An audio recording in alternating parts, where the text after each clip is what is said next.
નમસ્તે વિદ્યાર્થી મિત્રો, હાર્દિક સર એકેડમીની યુટ્યુબ ચેનલમાં આપ સૌનું ખૂબ ખૂબ સ્વાગત છે। આજનો જે વિડીયો છે એમાં આપણે ચર્ચા કરશું 5મી ઓક્ટોબરના તમામ અગત્યના કરંટ અફેર। વિડીયો શરૂ કરતા પહેલા આપણી એન્ડ્રોઇડ એપ્લિકેશન ડાઉનલોડ કરો। એન્ડ્રોઇડ એપ્લિકેશનમાં તમે આપણા કરંટ અફેરની ઈ બુકની પીડીએફ, લેક્ચરની પીડીએફ, આ ઉપરાંત ટેસ્ટ આપી શકો છો અને એક વર્તમાન પત્રિકાનું ફીચર શરૂ કર્યું છે। આ રીતે બે પેજની અંદર છે દિવસના આખા અગત્યના જે પણ કરંટ અફેર હોય છે 2 પેજની અંદર સેટ કરીને આપવામાં આવે છે વર્તમાન પત્રિકાની અંદર, જેની પ્રિન્ટ આઉટ પણ લઈ શકાશે, ઇન્ટરનલ સ્ટોરેજમાં પણ ડાઉનલોડ કરી શકાશે। શરૂઆત 2 પ્રશ્ન તમને પૂછીને કરીશ। સૌથી પહેલો ક્વેશ્ચન એવો છે કે રાઇડર કપ છે એનું ટાઇટલ યુરોપે જીત્યું છે। આ ટુર્નામેન્ટ કઈ રમત સાથે સંકળાયેલી છે? અને બીજું છે ખાણ અને ખનિજ વિકાસ અને વિનિમય સંશોધન વિધેયક છે આ લોકસભામાં છે એ પસાર કરવામાં આવ્યું છે। આ કયા વર્ષના કાયદાનું સ્થાન લેશે? તો એ તમારે મને 2 ક્વેશ્ચન છે એનો આન્સર તમારે કોમેન્ટ બોક્સની અંદર લખીને કહેવાનો છે। શરૂઆત કરીએ આજના વિડીયોની। સૌથી પહેલો ક્વેશ્ચન આજના વિડીયોમાં, હાલમાં જ નારી શક્તિ વંદન અધિનિયમ છે એને રાષ્ટ્રપતિ મંજૂરી આપી દીધી છે। આ અધિનિયમથી છે બંધારણમાં કેટલામું સંશોધન કરવામાં આવેલું છે? એટલે કે આ નારી શક્તિ વંદન અધિનિયમ છે લાગુ થઈ ગયો તો એના માટે બંધારણમાં કેટલામું બંધારણીય સુધારો કરવામાં આવેલો છે? ક્વેશ્ચન આપણો એવો છે। તો આ માટે 106મો બંધારણીય સુધારો કરવામાં આવ્યો છે। અત્યાર સુધીમાં 105 બંધારણીય સુધારા થઈ ગયા। છેલ્લા 4-5 બંધારણીય સુધારો હું તમને રિવિઝન કરાવી દઈશ, પણ અહીંયા અત્યારે 106મો બંધારણીય સુધારો થયો છે। થોડીક એની પણ માહિતી મેળવી લઈએ। તો અહીંયા તમે જોવો છો બરાબર, અહીંયા ભારતના રાષ્ટ્રપતિ છે એણે ઓફિશિયલી અને કાયદા તરીકે મંજૂરી આપી દીધી છે। આ નારી શક્તિ વંદન અધિનિયમ છે હવે આ એક આખો કાયદો બની ગયો છે, બરાબર। તો પહેલા અમેન્ડમેન્ટ બિલ હતું, હવે આ અધિનિયમ બની ગયો છે। ઓકે, તો રાષ્ટ્રપતિ આપણા કોણ છે? દ્રૌપદી મુર્મુ, એને હસ્તાક્ષર કરી અને આને અધિનિયમ બનાવી દીધું છે, નારી શક્તિ વંદન અધિનિયમ। તો શું છે આ, એની પણ વાત કરી લઈએ। તો આના અંતર્ગત છે જે મહિલાઓ છે એને લોકસભા અને રાજ્યની વિધાનસભા તેમજ દિલ્હીની વિધાનસભા, તો આમાં કોનો કોનો ઉલ્લેખ કરેલો છે? બરાબર, એક તો રાજ્ય એટલે કે સ્ટેટ, કેન્દ્ર, રાજ્ય, પછી લોકસભા, રાજ્યની વિધાનસભા એટલે કે સ્ટેટ લેજિસ્લેટિવ એસેમ્બલી, બરાબર, પછી લોકસભા અને દિલ્હીની વિધાનસભા, બરાબર। તો આ 3 વસ્તુનો આની અંદર સમાવેશ કરેલો છે। અહીંયા જમ્મુ કાશ્મીરમાં પણ વિધાનસભા છે અને પુડુચેરીમાં પણ વિધાનસભા છે, પણ એ બેનો ઉલ્લેખ આની અંદર નથી કરવામાં આવેલો, બરાબર। તો અહીંયા ખાસ ધ્યાન રાખશું, અહીંયા 3 વસ્તુનો ઉલ્લેખ થયેલો છે, એક તો રાજ્યની વિધાનસભા, દિલ્હીની વિધાનસભા અને ભારતની લોકસભા। આ 3ની અંદર છે મહિલાઓને કેટલા ટકા અનામત આપવામાં આવશે? તો કઈ કે 33%, એટલે કે 1/3 અનામત આપવામાં આવશે। આ ખાસ આપણે ધ્યાન રાખશું। ઓકે, તો આના માટે બંધારણની અંદર 106મો બંધારણીય સુધારો કરવામાં આવેલો છે। ઓકે, હવે અહીંયા અનુચ્છેદ નંબર 339 એના અંતર્ગત સંશોધન કરી અને રાજ્યની રાષ્ટ્રીય રાજધાની ક્ષેત્ર દિલ્હી છે, ઓકે, ત્યાં પછી અનુચ્છેદ નંબર 330 એના અંતર્ગત લોકસભામાં અને 332 એના અંતર્ગત છે રાજ્યની વિધાનસભામાં। આ ત્રણેયની અંદર મહિલાઓને 1/3 અનામત આપવામાં આવશે, બરાબર। 1/3 એટલે કે 33% થાય। ઓકે, તો ખાસ યાદ રાખશું, દિલ્હી માટે અનુચ્છેદ છે એ 239AA, પછી લોકસભા માટે જે અનુચ્છેદ છે 330A એટલે કે 330A, અને રાજ્યની વિધાનસભા માટે 332A। આ ત્રણેય માટેના અનુચ્છેદ આપણે ખાસ યાદ રાખીશું। અને આ અધિનિયમ અમલમાં આવ્યા પછી કેટલા વર્ષ સુધી ચાલશે અથવા તો લાગુ રહેશે? તો અમલમાં આવ્યા બાદ છે આ 15 વર્ષ સુધી માન્ય રહેશે। અમલમાં આવ્યો એના પછી 15 વર્ષ સુધી આ માન્ય રહેશે। કયા અનુચ્છેદ પ્રમાણે? તો કે 334A અનુચ્છેદ પ્રમાણે આ 15 વર્ષ સુધી માન્ય રહેશે। જરૂરિયાત લાગે તો 15 વર્ષ પછી આનું એક્સટેન્શન પણ આપી શકાય। તો ભારતના બંધારણનો અનુચ્છેદ 368 એના મુજબ છે ભારતના બંધારણની અંદર સુધારો કરી શકાય છે, જેના અંતર્ગત અત્યારે બંધારણ સુધારો કરેલો છે। ઓકે, આ વિધેયક લાગુ થયા બાદ છે મહિલા સદસ્યોની સંખ્યા અત્યારે 82 છે, એનાથી વધીને 181 થઈ જશે, બરાબર। તો બસ એટલું યાદ રાખીશું। આ જે 82 છે એ લોકસભાનો આંકડો છે, 82 થી વધીને કેટલી થઈ જશે? તો કે 181 થઈ જશે, બરાબર। આ ઉપરાંત 105મો બંધારણ સુધારાની વાત કરી લઈએ। ઓબીસી જે છે ઓકે, તો એની જે કાસ્ટ એની અંદર કોનો સમાવેશ કરવો એ ઓળખવાની સત્તા છે, બરાબર, એ રાજ્ય સરકારોને આપી. એક સુપ્રીમ કોર્ટનો ચુકાદો હતો 11 મે 2021 નો, એના અંતર્ગત એને કેન્દ્ર સરકારને સત્તા આપી હતી 2021 ના ચુકાદા પ્રમાણે. પછી બંધારણ સુધારો કરવામાં આવેલો 105મો, એના અંતર્ગત આ સત્તા છે ઓબીસી ની અંદર કયા વર્ગોને સમાવવા એ સત્તા કોને આપી દીધી, તો કે રાજ્યને આપી દીધી. તો આ 105મો બંધારણ સુધારો હતો. 104મો બંધારણ સુધારો શું હતો, તો કે એસસી એસટી છે એનું આરક્ષણ છે, એની સીટો માટેનું આરક્ષણ એ 70 વર્ષથી વધારી અને 80 વર્ષ કર્યું. કેમાં, તો કે લોકસભા અને રાજ્યની વિધાનસભાઓ છે, બરાબર, તો એની અંતર્ગત છે એસસી અને એસટી સમુદાયો છે એનું આરક્ષણ 70 થી વધારીને કેટલું કર્યું, તો કે 80 વર્ષ. અને એંગ્લો ઇન્ડિયનની જે સીટો હતી એને રદ કરી, બરાબર. પછી 103મું બંધારણ સુધારો આવ્યો તો એના અંતર્ગત ઈડબ્લ્યુએસ ને 10% આરક્ષણ આપ્યું. એના અંતર્ગત અનુચ્છેદ નંબર 15 અને 16 ની અંદર પેટા કલમ 1 ઉમેરવામાં આવી, પેટા કલમ નંબર 6 ઉમેરવામાં આવી. એના પછી 102મો બંધારણ સુધારો, એના અંતર્ગત છે national commission four backward class છે એને બંધારણ દરજ્જો આપવામાં આવેલો. અને 101મો બંધારણ સુધારો છે એના અંતર્ગત છે જીએસટી ભારતમાં લાગુ કરવામાં આવેલું. તો આ બધા જ પોઈન્ટ છે પરીક્ષા માટે ખાસ અગત્યના છે, એક પોઈન્ટમાંથી ક્વેશ્ચન નીકળી શકે છે. ગૃહમંત્રી અમિત શાહ એમણે કયા સ્થળેથી national institute of pharmaceutical and education and research એનું ઉદ્ઘાટન કર્યું છે? ફરી એક વખત, અમિત શાહ છે એમણે કયા સ્થળેથી national institute of pharmaceutical education and research છે એનું ઉદ્ઘાટન કર્યું છે?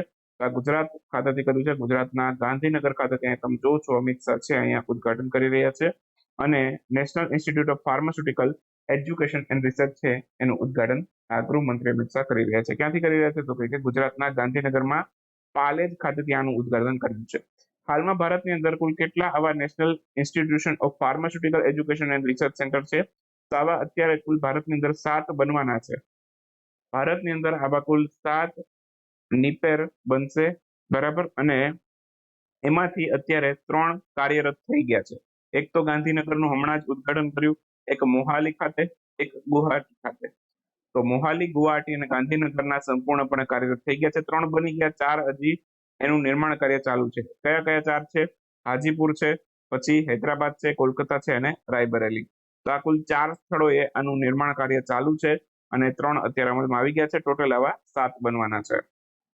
પીટીઆઈ ના નવા અધ્યક્ષ તરીકે કોની નિયુક્તિ થઈ છે? પીટીઆઈ ના નવા અધ્યક્ષ બન્યા છે કે એન શાંતાકુમાર. તો આન્સર આવશે કે એન શાંતાકુમાર. હાલમાં જ પીટીઆઈ ના નવા અધ્યક્ષ બન્યા છે કે N Shantakumar. Press trust of India આ પીટીઆઈ નું પૂરું નામ છે. શાંતાકુમાર ની વાત કરું તો 2013 થી 14 સુધી પીટીઆઈ ના અધ્યક્ષ રહી ચુક્યા છે. અને બાકી વાત કરીએ તો આ પ્રેસ ટ્રસ્ટ ઓફ ઇન્ડિયાની સ્થાપના ક્યારે થઈ, તો કે 1947માં જ્યારે ભારત આઝાદ થયું અને 2 સપ્તાહ પછી આની સ્થાપના થઈ ગઈ હતી. દેશની સૌથી જૂની અને મોટી સમાચાર એજન્સી છે પીટીઆઈ, એટલે કે પ્રેસ ટ્રસ્ટ ઓફ ઇન્ડિયા. એના પછીનો નેક્સ્ટ ક્વેશ્ચન છે, બરાબર, 19મા એશિયન ગેમ્સ એમાં ગોલ્ફની રમતમાં સિલ્વર મેડલ જીતનાર સૌથી પહેલી ભારતીય મહિલા કોણ બની? જો અત્યાર સુધીમાં ગોલ્ડ મેડલના ખેલાડીઓ આપણા માટે મહત્વપૂર્ણ હોય, પણ અમુક એવા ખેલાડીઓ હોય કે જેણે સિલ્વર મેડલ મેળવેલો હોય પણ એ ભારતને સૌથી પહેલી વખત એ રમતની અંદર કોઈ મેડલ આવેલો નથી, બરાબર. તો એવા ખેલાડીઓ પણ અગત્યના છે. તો એશિયન ગેમ્સ અત્યારે શરૂ થઈ ચુક્યા છે, બરાબર. 8 ઓક્ટોબર સુધીમાં આનું સમાપન થઈ જશે. તો અહીંયા ગોલ્ફની રમતમાં ભારતને સૌથી પહેલો સિલ્વર મેડલ અપાવેલો છે એ વ્યક્તિનું નામ છે આદિત્ય અશોક. તો ઓપ્શન સી આપણો આન્સર થશે. હાલમાં જ આદિત્ય અશોક છે, બરાબર, એને એશિયન ગેમ્સની અંદર છે ભારતને ગોલ્ફની રમતમાં સિલ્વર મેડલ અપાવ્યો. આવું કરનારી તે સૌથી પહેલી ભારતીય મહિલા બની ગઈ છે. તો ગોલ્ફમાં સૌથી પહેલો ભારતને સિલ્વર મેડલ અપાવ્યો છે. અને ગોલ્ફની અંદર છે ગોલ્ડ મેડલ મેળવનાર ખેલાડી છે એમને પણ યાદ રાખી લેશું. એમનું નામ છે અર્પિચિયા યુબોલ. અર્પિચિયા યુબોલ છે એ થાઈલેન્ડના ખેલાડી છે. હવે આ ગોલ્ડ મેળવનારને શું કામ યાદ રાખશું? કેમ કે ઘણી વખત પરીક્ષામાં એવું પૂછે કે ભાઈ આ આદિત્ય અશોક છે કોની સામે પરાજિત થયા, બરાબર. તો એમાં યાદ રાખશું અર્પિચિયા યુબોલ છે એ થાઈલેન્ડના ખેલાડી છે, એમણે ગોલ્ડ મેળવેલું છે. પછી ગોલ્ફની અંદર, બરાબર, ગોલ્ફની અંદર છે બ્રોન્ઝ મેડલ મેળવનાર ખેલાડીનું નામ યાદ રાખીશું. એમનું નામ છે યુન જોકો. તો એવું પણ કે આદિત્ય અશોકે કોને પરાજય કરી અને એમણે સિલ્વર મેળવેલો? સાઉથ કોરિયાના ખેલાડી છે યુન જોકો, બરાબર. એમણે પરાજિત કરાયા. બાકી આપણી વોટ્સએપ ચેનલ છે, વોટ્સએપ થ્રી આપણી તમામ અપડેટો મેળવવા માટે છે તમે આપણી વોટ્સએપ ચેનલ જોઈન કરી શકો છો. સ્ટડી રિલેટેડ, જોબ રિલેટેડ બધી જ માહિતીઓ છે આપણે આની અંદર મૂકતા રહેશું. બરાબર. હાલમાં જ 19માં એશિયન ગેમ્સ છે એમાં અન્નુ રાની એમણે ભારતને ગોલ્ડ મેડલ અપાવેલો. તેઓ કઈ રમતના ખેલાડી છે? તો અન્નુ રાની એમણે ભારતને ગોલ્ડ મેડલ અપાવેલો.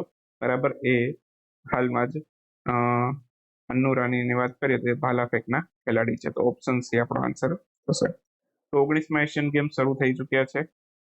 2022માં થવાના હતા પણ એની જગ્યાએ 2023માં કર્યા. COVID-19ના કારણે છે ચીનમાં 2022માં આયોજન પોસ્ટપોન કર્યું. અત્યારે 2023માં આયોજન થઈ રહ્યું છે.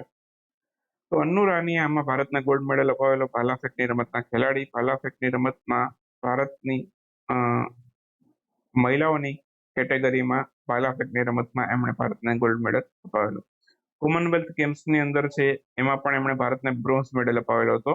બરાબર. એશિયન ગેમ્સમાં ગોલ્ડ મેળવેલો છે પણ જે કોમનવેલ્થ ગેમ્સ થયા હતા એમાં એમણે બ્રોન્ઝ મેડલ અપાવેલો હતો.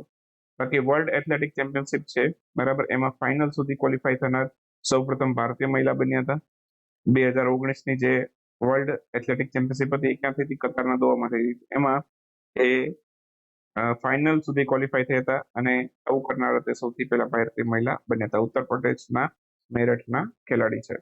બાકી અત્યાર સુધીમાં જે ગોલ્ડ મળેલા છે એશિયન ગેમ્સની અંદર ભારતને એ બધા ગોલ્ડ એક સાથે રિવાઇઝ કરી લઈએ. ટીમ વાળા અને વ્યક્તિગત બંને અહીંયા આપણે ચર્ચા કરશું. વ્યક્તિગત ગોલ્ડ મેડલ છે. બરાબર. એમાં તમને આવો વાદળી કલર જોવા મળશે. બાકી ટીમની અંદર જે આવ્યા એમાં લાલ કલર જોવા મળશે. તો 10 મીટર એર રાઇફલ પુરુષોની ટીમ છે. બરાબર. એમાં ગોલ્ડ મેડલ મેળવેલો છે દિવ્યાંશ પનવર, ઐશ્વર્ય પ્રતાપસિંહ તોમર અને રુદ્રાંશ પાટીલ. તો આ લોકોની જોડીએ આપણને ગોલ્ડ મેડલ અપાવેલો છે. પછી ભારતની મહિલા ક્રિકેટ ટીમ છે એને પણ ભારતને ગોલ્ડ મેડલ અપાવેલો છે. કેપ્ટનશીપ હતી હરમનપ્રીત કૌર. ઘોડેસવારીની ટીમ હતી.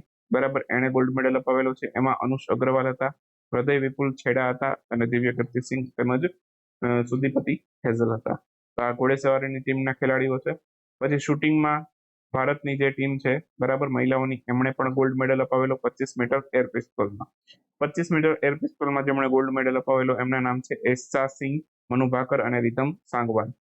પછી મહિલાઓની વ્યક્તિગત 50 મીટરની રાઇફલ 3 પોઝિશનની જે શૂટિંગની ઇવેન્ટ હતી એમાં પણ ભારતે ગોલ્ડ મેડલ મેળવેલો. એમાં સિફ્ત કોર સમરા છે એમણે ભારતને ગોલ્ડ મેડલ અપાવેલો છે. આમને ખાસ યાદ રાખશું, વ્યક્તિગત ગોલ્ડ મેડલ છે. પુરુષોની 10 મીટર પિસ્તોલની ટીમ શૂટિંગમાં ગોલ્ડ જીત્યો. એમાં ખેલાડીઓ હતા અર્જુનસિંહ ચીમા, શિવ નરવાલ અને સરબજોત સિંહ. પુરુષોની 50 મીટર રાઇફલ 3 પોઝિશનમાં પણ ગોલ્ડ મેળવેલો ઐશ્વર્ય પ્રતાપસિંહ તોમર, અખિલ સિયોરાન અને સ્વપ્નિલ કુચલે એમણે ભારતને ગોલ્ડ મેડલ અપાવેલો. ત્યાર પછી મહિલાઓની વ્યક્તિગત 10 મીટર એર પિસ્તોલમાં પણ ભારતે ગોલ્ડ મેડલ મેળવેલો. એમાં પલક ગુલિયાએ ભારતને ગોલ્ડ મેડલ અપાવેલો. વ્યક્તિગત ગોલ્ડ મેડલ છે એટલા માટે અગત્યનું. Lawn tennis mix double Rohan Bopanna અને રુજુતા ભોસલે આ બંને ભારતને ટેનિસમાં ગોલ્ડ મેડલ અપાવેલો. લોન ટેનિસમાં સ્ક્વાશ પુરુષ ટીમ છે એમણે પણ ભારતને ગોલ્ડ મેડલ અપાવેલો છે. બરાબર. એમાં સૌરવ ઘોષાલ, અભયસિંહ અને મહેશ માંગવકર અને હરિન્દરપાલ સંધુ આ 4 ખેલાડીઓએ સ્ક્વાશ ટીમમાં ગોલ્ડ મેડલ મેળવેલો. મેન્સ સ્ટ્રેપ ટીમ છે શૂટિંગમાં એમણે ગોલ્ડ મેડલ મેળવેલો છે. તો એમાં ખેલાડીઓ છે કિનાન ચેનાઈ, પૃથ્વીરાજ ચોડાઈમાન અને જોરાવરસિંહ સંધુ. તો આ ત્રણેય ખેલાડીઓએ મેન્સ સ્ટ્રેપની શૂટિંગની ઇવેન્ટમાં ગોલ્ડ મેડલ મેળવેલો. પુરુષોની 3000 મીટરની સ્ટીપલ ચેસ દોડ છે જે એથ્લેટિકની ઇવેન્ટની અંદર આવે છે. તો 3000 મીટર સ્ટીપલ ચેસમાં પુરુષોમાં ગોલ્ડ મેડલ મેળવેલો અવિનાશ સાબલેએ. પછી ગોળાફેંકમાં ગોળાફેંક છે એ પણ એથ્લેટિકની કેટેગરીની અંદર આવે છે. તો ગોળાફેંકમાં તજિંદર પાલ સિંઘ સંતૂર એમણે ભારતને ગોલ્ડ મેડલ અપાવેલો છે. પછી મહિલાઓની 5000 મીટરની દોડ છે એ પણ એથ્લેટિક્સમાં આવે. એમાં પણ પારુલ ચૌધરીએ ભારતને ગોલ્ડ મેડલ અપાવેલો. ભાલા ફેંકમાં અન્નુ રાની અને નીરજ ચોપડા બંને ભારતને ગોલ્ડ મેડલ અપાવેલો છે. મિક્સ કમ્પાઉન્ડિંગ આર્ચરી એમાં ભારતે ગોલ્ડ જીત્યો છે. જ્યોતિ સુરેખા વેનમ અને ઓજસ પ્રવીણ દેવતલે આ બંને ભારતને ગોલ્ડ અપાવેલો. 4x400 મેન્સ રિલે એમાં પણ ભારતે ગોલ્ડ મેડલ મેળવેલો છે. ખેલાડીઓ યાદ રાખી શકો છો અમોદ જેકબ, રાજેશ રમેશ, મોહમ્મદ અનસ અને મોહમ્મદ અજમલ આ બધાએ ગોલ્ડ મેડલ અપાવ્યો ભારતને. હાલમાં જ ફિઝિક્સ ક્ષેત્રના નોબેલ પુરસ્કાર જાહેર થઈ ગયા છે. આ કોને આપવામાં આવ્યા છે? તો ફિઝિક્સ ક્ષેત્રના નોબેલ પુરસ્કારો છે. દર વર્ષે ઓક્ટોબર મહિનાની અંદર નોબેલ પુરસ્કારો જાહેર થાય. ફિઝિક્સના 3 વ્યક્તિને મળ્યા છે. પિયર એગોસ્ટિની, ફેરેન્ક ક્રાઉઝ અને એન હુલિયર. તો આ ત્રણેયને મળ્યા છે. આપણો આન્સર આવશે ઓપ્શન ડી ઉપરના તમામ. તો અહીં તમે જોવો છો ફિઝિક્સનો જે નોબેલ પુરસ્કાર છે કુલ 3 વ્યક્તિને મળ્યો છે, બરાબર. અને આ કોણ જાહેર કરે છે તો કે નોબેલ સ્વીડિશ એકેડમી છે એના દ્વારા જાહેર કરવામાં આવે છે. મેડિસિન લઈ લો, કેમિસ્ટ્રીના લઈ લો, આ બધા જ પુરસ્કારો છે એ નોબેલ સ્વીડિશ એકેડમી જાહેર કરે છે. એક નોબેલ શાંતિ પુરસ્કાર છે, નોબેલ પીસ પ્રાઇઝ, બરાબર, એ કોણ જાહેર કરે છે? એ નોર્વે દ્વારા જાહેર કરવામાં આવે છે. બાકી બધા જ આ સ્વીડિશ એકેડમી જાહેર કરે છે. તો વિજેતાઓના નામ યાદ રાખીશું: પિયર એગોસ્ટિન, ફેરેન્ક ક્રાઉઝ અને એન હુલિયર. તો પિયર એગોસ્ટિન છે એમની પાસે અમેરિકા, ફ્રાન્સ બંનેની નાગરિકતા છે. એટલે કયા દેશના છે એવું પૂછે તો ધ્યાન રાખવાનું, અમેરિકા, ફ્રાન્સ બંને નાગરિકતા છે એમની પાસે. ફેરેન્ક ક્રાઉઝ છે એની પાસે ફ્રાન્સની નાગરિકતા છે ને એન હુલિયર છે એ હંગરીના છે, બરાબર. શા માટે એમને આ પુરસ્કાર મળ્યો છે તો કે તેઓએ પ્રકાશના અત્યંત ટૂંકા પલ્સ છે એની બનાવવાની રીત દર્શાવી છે, જેનો ઉપયોગ છે ઝડપી પ્રક્રિયાઓ છે એને માપવા માટે કરી શકાશે, જેમાં ઇલેક્ટ્રોન ખસેડાય અને એનાથી અથવા તો ઉર્જામાં ફેરફાર થાય છે. ઇલેક્ટ્રોન ખસેડાય અથવા તો ઉર્જામાં ફેરફાર થાય. તો આવી એક પ્રકાશના ટૂંકા પલ્સ બનાવવાની એમણે રીત બતાવી, જેના કારણે એમને નોબેલ પુરસ્કાર મળેલો છે. વિશ્વ શિક્ષક દિવસ આજે 5 ઓક્ટોબર છે, આજે છે વિશ્વ શિક્ષક દિવસ. તો 5 ઓક્ટોબરે દર વર્ષે હોય છે વિશ્વ શિક્ષક દિવસ. 5 ઓક્ટોબર 2023 રોજ ઉજવાયેલો, સૌથી પહેલી વખત 1994માં ઉજવાયેલો. થીમ યાદ રાખીશું: the teachers we need for the education we want, the global improvement to reverse the teachers shortage. Okay, તો આ 2023ની થીમ છે, બરાબર. અને આ વખતે 29મી વખત વિશ્વ શિક્ષક દિવસ ઉજવાયેલો. બાકી રાષ્ટ્રીય શિક્ષક દિન પૂછે તો 5 સપ્ટેમ્બર ડોક્ટર સર્વપલ્લી રાધાકૃષ્ણની જન્મ જયંતિ.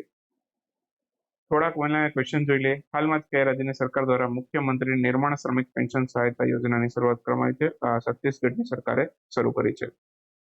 શસ્ત્ર રામાનુજન પુરસ્કાર કોને સન્માનિત કરવામાં આવ્યો છે?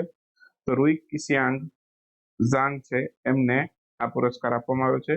અમેરિકાની કેલિફોર્નિયા યુનિવર્સિટીની અંદર સહાયક પ્રોફેસર છે. શસ્ત્ર રામાનુજન પુરસ્કાર છે એની શરૂઆત ક્યારે થઈ? 2005માં શરૂઆત થઈ. $10,000 અમેરિકી ઇનામ રૂપે આપવામાં આવે છે. હાલમાં જ કયા દેશની ક્રિકેટ ટીમ છે એના આંતરરાષ્ટ્રીય T20માં 300 રનનો આંકડો પાર કરનાર સૌથી પહેલી ક્રિકેટ ટીમ બની છે? તો નેપાળે છે એશિયન ગેમ્સની અંદર T20 ઇન્ટરનેશનલમાં 300 રન બનાવી અને એક ઇતિહાસ સર્જી દીધો છે. આવું કરનારી તે સૌથી પહેલી ટીમ બની છે નેપાળ, બરાબર. તો 5 ઓક્ટોબરનો વિડીયો સમાપ્ત કરીએ. મળીએ 6 ઓક્ટોબરના વિડીયોમાં. ત્યાં સુધી રજા લઈએ.